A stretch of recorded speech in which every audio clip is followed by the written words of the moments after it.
Toda a indústria tem o seu funcionário rebelde, aquele que ignora regras, afronta padrões e faz tudo o que não deveria fazer para criar algo e fazê-lo funcionar. E tudo isso sintetiza o RX-7. Enquanto os japoneses construíam máquinas eficientes e confiáveis, ele vazava óleo como um velho rebelde. Enquanto os europeus falavam de tradição e pedigree, ele surgia em Hiroshima de uma fábrica quebrada que ninguém levava a sério. Enquanto os americanos babavam por seus V8s barulhentos, ele apareceu com um motor giratório bizarro que ninguém sabia regular. Era do tipo que cuspia na sua cara se você ousasse tratá-lo como um carro comum. Mas se você entendesse a linguagem dele, o ritual, o tempo certo, bom, ele entregava algo que nenhuma super máquina de milhões conseguia oferecer. Uma fusão absoluta entre homem e máquina. O RX-7 não foi feito para agradar, ele foi feito para provar que existe um outro caminho mais arriscado, mais puro, mais visceral. E a Mazda, movida por uma teimosia quase suicida, seguiu-se nesse caminho até o fim. Mas por quê? Por que insistir num motor que o mundo inteiro abandonou? Como um carro tão contraditório virou lenda cultuada no planeta inteiro? Você talvez nunca tenha guiado um RX-7, mas depois de ouvir essa história, vai entender por que tanta gente daria tudo por essa conexão.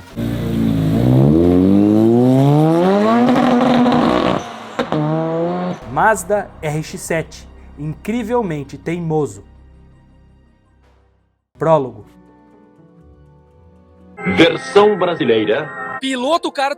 Era a década de 70. O mundo vivia o que podemos chamar de ressaca de sonhos. Era o fim de uma era marcada por excesso, otimismo industrial e potência bruta. Nos Estados Unidos, os muscle cars viam sua hegemonia ruir, pois o choque do petróleo de 73 alterou drasticamente a relação entre consumidor e automóvel. Com a gasolina cada vez mais cara e a pressão regulatória crescente, o cenário pedia algo diferente. A transição para carros mais econômicos coincidiu com o avanço das pautas ambientais, já que testes de emissão eram obrigatórios. Os grandes V8 americanos tornaram-se obsoletos, limitados por catalisadores e tecnologias antipoluentes improvisadas. Camaro e Mustang ainda existiam, mas estavam mais lentos, pesados e menos divertidos. A GM cogitou abandonar o Camaro e a Ford tentou reposicionar o Mustang como compacto, mas desistiram. Na Europa,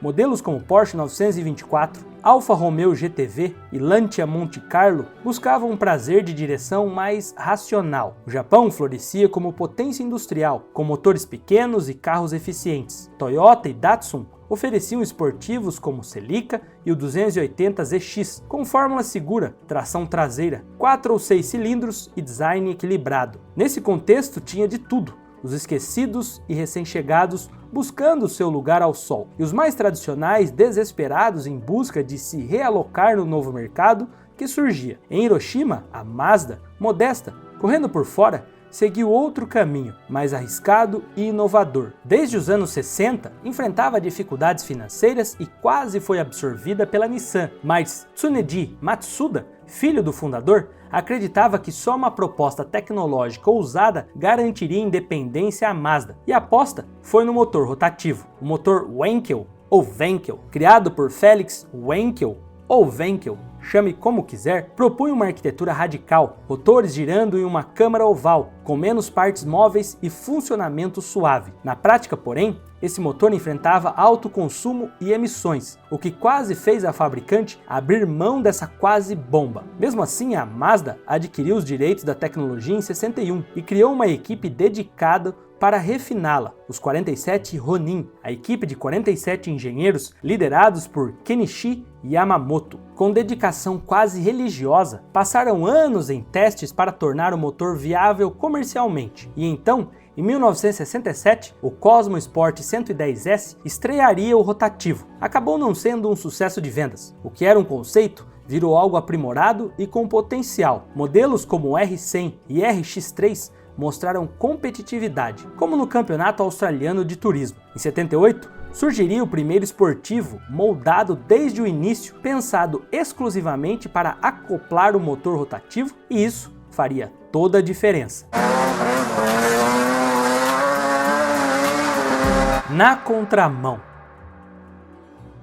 O RX-7 SA22C, também chamado de FB, chegou ao mercado como uma proposta revolucionária. Era um esportivo de 2 lugares, mais 2 simbólicos atrás, com motor central dianteiro, tração traseira, câmbio manual de 5 marchas e suspensão independente. Pesava pouco mais de 1000 kg e seu motor 12A, com 2 rotores de 573 cm3 cada, rendia cerca de 101 cavalos de potência. No mercado japonês havia versões como o 13B, de 1.3 litro, alcançando até 135 cavalos. A distribuição de peso era quase 50-50 e o centro de gravidade era baixo, o que proporcionava um comportamento dinâmico superior aos rivais diretos. A direção era leve, direta e a carroceria compacta contribuía para uma experiência de condução pura e envolvente. O carro logo chamou a atenção da imprensa especializada. Revistas como a Road & Track e Car & Driver destacaram o RX-7 como uma alternativa honesta e divertida aos esportivos europeus de entrada. Era um carro que fazia sentido tanto no uso urbano quanto em track days de fim de semana. Embora a comparação com o Lotus Elan tenha sido mais marcante no caso do futuro Miata, muitos jornalistas destacavam no RX-7 uma leveza e sinceridade similares. Sua construção facilitava modificações por entusiastas, algo que viria a ser amplamente explorado anos depois. Os concorrentes da época seguiam caminhos bem mais tradicionais. O Datsun 280 ZX apostava no luxo e conforto. O Porsche 924 trazia precisão alemã, mas usava motor Audi e tinha desempenho mais sóbrio. Já o Alfa Romeo Spider se destacava pelo estilo, mas era inconstante, fraco de performance. O RX-7 era como uma alternativa do purista. Ele não tinha o glamour europeu, mas compensava com a proposta coesa, peso baixo e um comportamento em curva que colocava sorriso até nos mais críticos e aqueles calorosos. Em 1981, a linha foi atualizada com melhorias estéticas e mecânicas, refinamento ainda mais para a proposta. E 3 anos depois nasceu a versão GSL SE, considerado por muitos o ápice da geração FB. Equipado com um motor 13B, agora com injeção eletrônica multiponto, o modelo passou a entregar algo entre 140 cavalos de potência, com curva de torque mais linear. Uma versão também trouxe freios a disco nas 4 rodas e uma baita suspensão traseira independente. Era, na prática, um carro de pista domesticado para as ruas. Com isso, o impacto comercial foi imediato. Mais de 470 mil unidades foram vendidas até 85, sendo que mais de 60% delas foram para os Estados Unidos, onde era negociado por cerca de $15 mil na versão mais completa e por volta de $10 mil na versão mais básica. Essa cotação é da época. O RX-7 havia conquistado o entusiasta americano, pois era diferente, divertido e acessível. Em muitas cidades dos Estados Unidos, clubes de proprietários começaram a se formar. A Mazda, atenta, incentivava encontros regionais e fornecia suporte técnico direto para os mecânicos, especializados em rotativos. O carro também passou a aparecer em competições amadoras, autocross e corridas de subida. Nos bastidores era um carro que salvava a Mazda. As receitas vindas do RX-7 ajudaram a viabilizar os próximos capítulos da empresa, incluindo o desenvolvimento do MX-5 Miata, que nasceria na divisão americana, e isso seria apenas o começo. Sua segunda geração, conhecida pelo código FC3S, representou uma mudança significativa na abordagem da Mazda. Lançado em 85, o modelo refletia o amadurecimento da marca, agora mais atenta ao mercado internacional, especialmente ao norte-americano. No período, os esportivos japoneses deixavam de ser apenas exóticos e começavam a ser levados a sério por compradores. Com o sucesso da geração FB, a Mazda enxergou a oportunidade de refinar seu conceito e posicionar o RX-7 como uma alternativa real aos esportivos europeus mais consagrados. O design da carroceria foi profundamente inspirado pelo Porsche 944, e essa influência estava escancarada. A Mazda queria que o modelo se comunicasse diretamente com o público que admirava esportivos alemães, mas que buscava algo mais acessível e menos tradicional. O resultado foi um carro mais largo,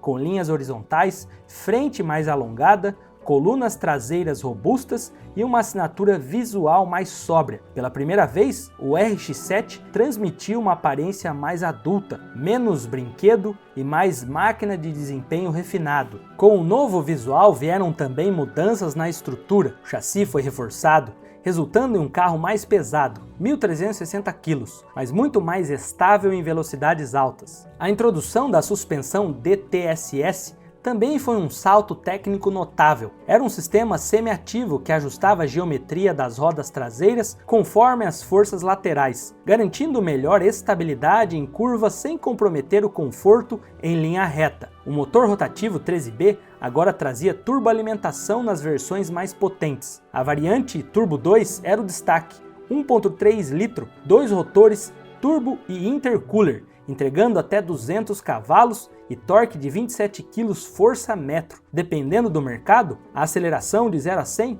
era feita em cerca de impressionantes 6 segundos. Também tínhamos as versões naturalmente aspiradas, que atendiam aos mercados que exigiam menos emissão e consumo. O motor 13B, que evoluiu com o melhor controle térmico e melhor lubrificação, estava mais confiável do que nunca. Mesmo assim, ainda exigia atenção do proprietário. No interior, o RX-7 FC melhorou consideravelmente. O painel ficou mais ergonômico, os bancos ofereciam mais suporte lateral e o acabamento adotava materiais mais duráveis. Versões topo de linha, como o Turbo 2, podiam vir com teto solar, sistema de som aprimorado e computador de bordo. Os concorrentes da época eram igualmente relevantes. O próprio Porsche 944 Turbo era o alvo direto, com potência semelhante e pedigree europeu. O Toyota Supra MA70 com o seu motor 7M GTE de 6 cilindros oferecia mais conforto, mas era notoriamente mais pesado. Já o Nissan 300ZX Z31, também turboalimentado, impressionava nos números, mas tinha comportamento de Grand Tour, mais voltado à estabilidade do que à agilidade. O RX-7, nesse contexto, era o mais leve, o mais ágil e, nas mãos certas, o mais recompensador de todos. Não à toa, essa geração encontrou um público fiel em mercados exigentes. Nos Estados Unidos, tornou-se figurinha carimbada em autocross e provas de subida. No Japão, era cada vez mais comum nos circuitos amadores e no nascente cenário do Touge, as lendárias corridas de montanha que inspiraram o anime Initial D. Inclusive, o personagem Ryusuke Takahashi, líder dos Red Suns, dirigiu um RX-7 FB branco, que era retratado com fidelidade técnica rara para uma obra de ficção. Durante o ciclo de vida do UFC, a Mazda introduziu constantes melhorias. Em 89, a fase 2 trouxe para-choques redesenhados, nova programação de ECU, atualização no sistema de sobrealimentação e suspensão mais firme. O carro ficou ainda mais equilibrado. Havia também edições comemorativas, como o aniversário de 10 anos, com pintura exclusiva e interior personalizado. Entre 1985 e 92, a Mazda produziu mais de 270 mil unidades da geração FC. Ela não teve o mesmo culto do FD que viria a seguir, mas foi a ponte entre a ousadia da primeira geração e a sofisticação absoluta da terceira. Para muitos entusiastas, é o equilíbrio perfeito entre as três versões. Além disso, a segunda geração do RX-7 provou que o motor rotativo podia amadurecer, e a Mazda, agora mais experiente e confiante, começava a sonhar mais alto do que nunca. O incompreendido.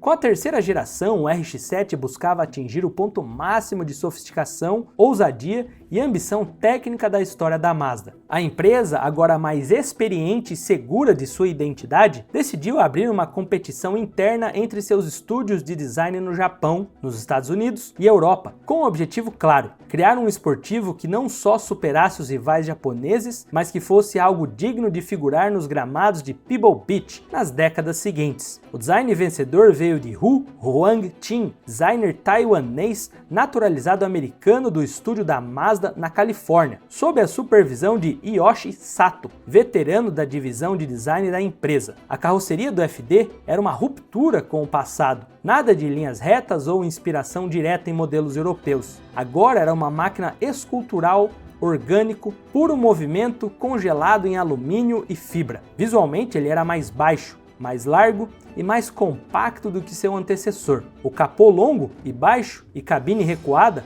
e a traseira truncada, em conjunto com os faróis escamoteáveis, criavam uma silhueta muito apelativa. Tudo era funcional: entradas de ar, vincos, spoilers embutidos. Cada detalhe tinha o propósito de reduzir arrasto, melhorar o fluxo de ar e manter a estabilidade em altas velocidades. A plataforma também foi desenvolvida com obsessão por leveza. Takaharu Kobayakawa, engenheiro veterano da Mazda e um dos 47 Ronins do motor rotativo original, liderou a engenharia do chassi. A suspensão foi redesenhada com braços duplos sobrepostos nas 4 rodas, oferecendo controle preciso sobre a geometria em qualquer condição de pilotagem. O uso extensivo de alumínio e aço de alta resistência permitiu que o peso ficasse abaixo dos 1.300 kg, mesmo com o acréscimo de 2 turbocompressores e tecnologias embutidas. O FD foi um dos primeiros carros de produção no mundo a utilizar um sistema de sobrealimentação com 2 turbos sequenciais. Desenvolvimento em parceria com a Hitachi, o sistema utilizado em turbo primário para baixa rotação introduziu o segundo em torno de 4.500 RPM, resultando em entrega linear de torque sem o chamado turbo lag tradicional. Diferente dos setups com 2 turbos funcionando ao mesmo tempo, o sequencial usa os compressores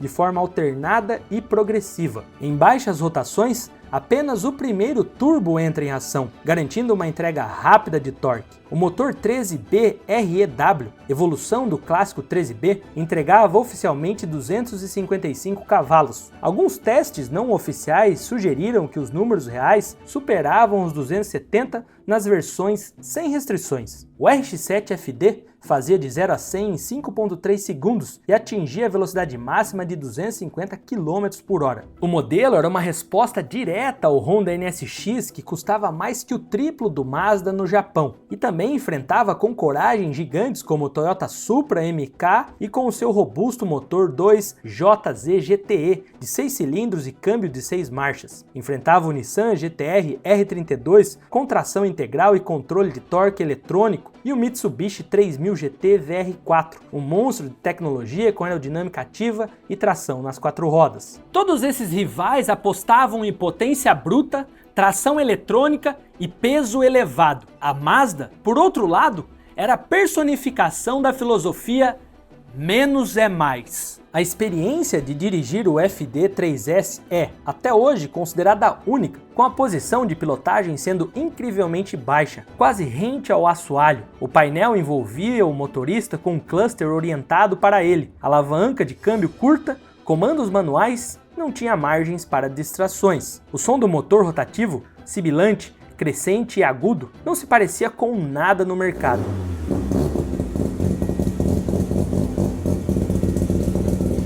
Em um tempo em que esportivos buscavam conforto ou tecnologia, o RX-7 oferecia pureza. A resposta do acelerador era imediata e o equilíbrio em curvas quase sobrenatural, mas tudo isso tinha um custo. O sistema biturbo era complexo e exigia manutenções meticulosas. O motor 13B precisava de lubrificação contínua e muitos proprietários não entendiam que ele consumia óleo por projeto. Os Apex Seals ainda eram vulneráveis ao mau uso. A refrigeração podia falhar sob uso intenso. E como muitos desses carros caíram nas mãos de entusiastas inexperientes nos anos 2000, a reputação de frágil se espalhou. Mas a verdade é que essa geração do Mazda RX-7 não perdoava desleixos. Era um carro que exigia tanto quanto oferecia.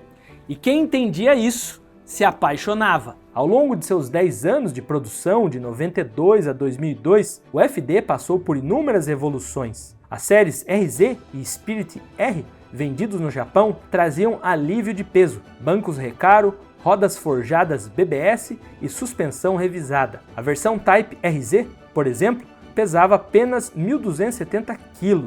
A edição Spirit R, lançada em 2002 para encerrar a produção, é hoje uma das mais colecionadas. Foram apenas 1.504 unidades produzidas, divididos em 3 configurações diferentes, cada uma com foco em um tipo de entusiasta, desde conforto a track day nas pistas. Mesmo com tanto refinamento, essa geração nunca teve o sucesso comercial de seus rivais. Nos Estados Unidos, foi vendido oficialmente apenas entre 93 e 95. A Mazda chegou a omitir o modelo do ano de 94 por questões comerciais, relançando-o depois, como uma tentativa desesperada de estimular vendas. A alta do dólar, as exigências ambientais e o receio do consumidor americano com motores exóticos limitaram seu alcance. No Japão, o carro resistiu até 2002, mas a chegada do RX-8, um modelo mais brando, com 4 portas, sem turbo, foi o que de fato fechou o caixão do RX-7.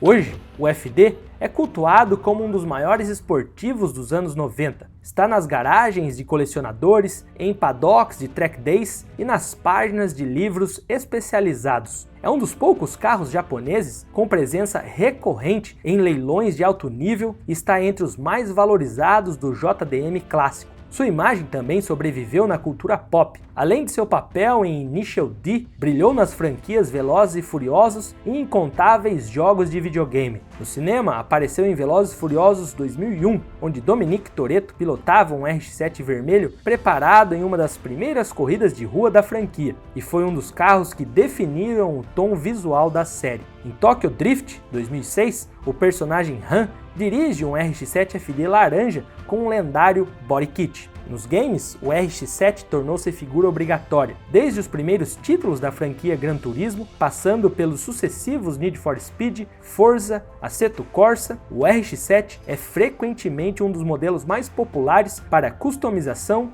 moving e desafios de precisão. Sua dirigibilidade digital nos games, marcado pela traseira solta, pela resposta sensível ao acelerador e pelo som estridente do rotativo, foi reproduzido com cuidado por engenheiros de física automotiva. O RX-7 em todas as suas versões foram a síntese de tudo que a Mazda acreditava sobre engenharia: leveza, equilíbrio, inovação e ousadia.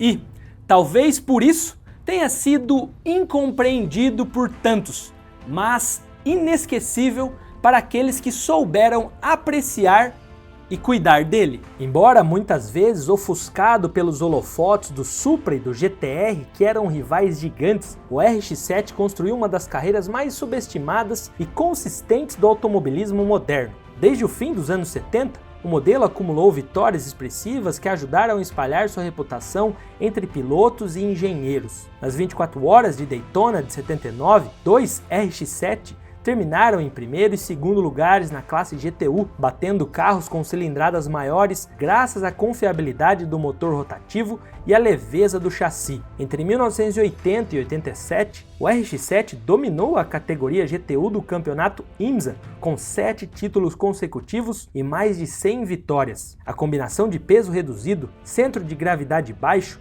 e entrega linear de potência tornava o carro ideal para provas de longa duração. Na Europa, venceu as 24 horas de Spa-Francorchamps em 81, desafiando favoritos de montadoras tradicionais com orçamentos superiores. No Campeonato Australiano de Turismo, conquistou vitórias marcantes e foi campeão da classe em 83 com Alan Moffat, superando rivais como Ford Falcon e Holden Commodore em provas decisivas. E no mundo dos rallies participou brevemente do lendário Grupo B entre 84 e 86. Seu melhor resultado foi um terceiro lugar no Rally da Acrópole, conquistado por Ingvar Carlsson, um feito notável considerando que o RX-7 era um carro de tração traseira, enfrentando monstros com tração integral e potência superiores. O RX-7 também brilhou em campeonatos de menos prestígio. Foi campeão do D1 Grand Prix em 2003 com Yuichi Imamura ao volante de um FD preparado, provando sua capacidade de adaptação ao drift profissional. E claro, seu legado está profundamente enraizado no Touge, onde centenas de entusiastas japoneses o usaram como arma principal nas curvas estreitas do Monte Haruna e outros trechos lendários. E não menos importante, Le Mans 91. Embora não tenha sido o RX-7 a vencer, o troféu foi conquistado pelo Mazda 787B, um protótipo movido por motor rotativo quadrirotor R26B, cuja base tecnológica remonta ao 13B. Foi a primeira e até hoje a única vitória de um carro com motor rotativo em La Sarthe. Foi também a primeira vitória absoluta de uma fabricante japonesa na maior corrida de resistência do mundo. Um feito histórico que se conecta espiritualmente ao Mazda da história desse vídeo de hoje, consolidando o famoso motor como algo mais do que um capricho técnico, mas uma assinatura chamada de motor rotativo, que nasceu e se desenvolveu no modelo. O RX-7 saiu de linha em 2002, mas até hoje o modelo não caiu no esquecimento. Seu motor exigia cuidados, sua dirigibilidade premiava o talento e sua manutenção era quase um ritual, e definitivamente não era um carro para todos. E isso deixava tudo ainda melhor. Hoje, ele é reverenciado em clubes de entusiastas, canais de YouTube especializados e fóruns de tuning, onde detalhes como ajustes de ignição, misturas de óleo, upgrades de Apex Seals e conversões single turbo são debatidos com fervor. Nos leilões, seus preços dispararam nos últimos anos. Versões como o Spirit R japonês ou exemplares originais com baixa quilometragem chegam a valer mais de 100 mil dólares. No Japão, há oficinas especializadas exclusivamente em RX-7 e RX-8, que reconstroem motores com peças sob medida, incluindo sistemas modernos de alimentação, ignição sequencial e mapeamentos eletrônicos refinados que aumentam a sua confiabilidade. A Mazda ainda homenageia o modelo em eventos oficiais e encontros de fãs, como o Mazda Fan Fest, e também mantém vivo a chama do rotativo com projetos conceito como o RX Vision, apresentado em 2015. Embora nenhum sucessor direto tenha sido introduzido, rumores de um RX-9 ainda circulam entre os fãs e jornalistas, mantendo acesa a esperança de uma ressurreição mais moderna. O RX-7 foi uma ideia ousada levada ao limite, um carro que nasceu da persistência, evoluiu com paixão e sobreviveu pelo culto. Um lembrete de que, às vezes, quando se aposta tudo numa loucura, o resultado pode ser eterno.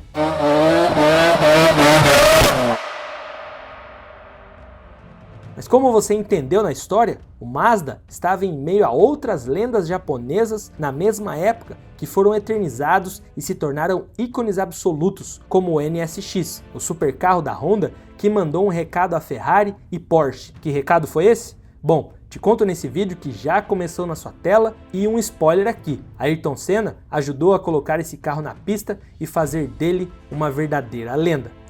E não esquece de conferir um link especial na descrição da nossa marca feita para vocês, Born to Fast.